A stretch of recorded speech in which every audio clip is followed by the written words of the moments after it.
नमस्ते दोस्तों, मैं रजनी ठाकुर स्वागत करती हूँ आपका मेरे गांव के ब्लॉग में।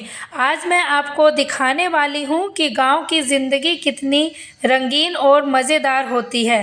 तो सबसे पहले मैं सरसों के खेत में पहुँच गई और मैंने और मेरी मम्मी जी ने सरसों को तोड़ना शुरू कर दिया।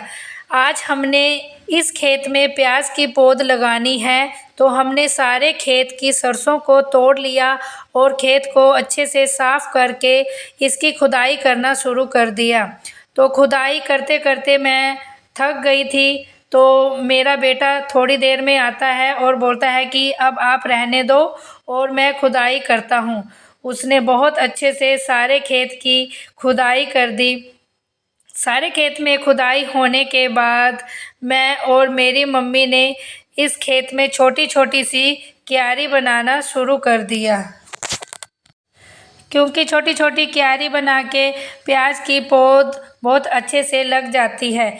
इतने में ही मेरी चाची जी आती हैं और वो बोलती हैं कि मेरी भी वीडियो बनाओ मेरी गायों के साथ।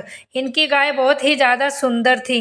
इनके यहाँ छोटे छोटे 2 बछड़े थे जो कि बहुत ही ज़्यादा शरारती थे। इसके बाद हम घर आ गए, हमने खाना पीना खाया और फिर धूप सेकने के लिए बैठ गए।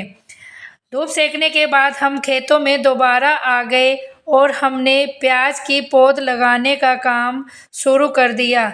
मैंने और मेरी मम्मी ने सारे खेत में अच्छे से प्याज लगाया और मेरे भाई ने इसमें पानी डालने का काम शुरू कर दिया। प्याज लगाने के बाद हम घर वापस आ गए।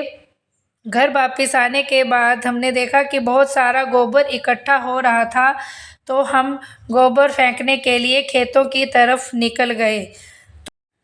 तो दोस्तों, आज का हमारा गांव का दिन ऐसा रहा, सरसों के खेत से लेकर प्याज की पौध और गाय बछड़ों तक। उम्मीद है आपको ये ब्लॉग पसंद आया होगा। बाय बाय दोस्तों।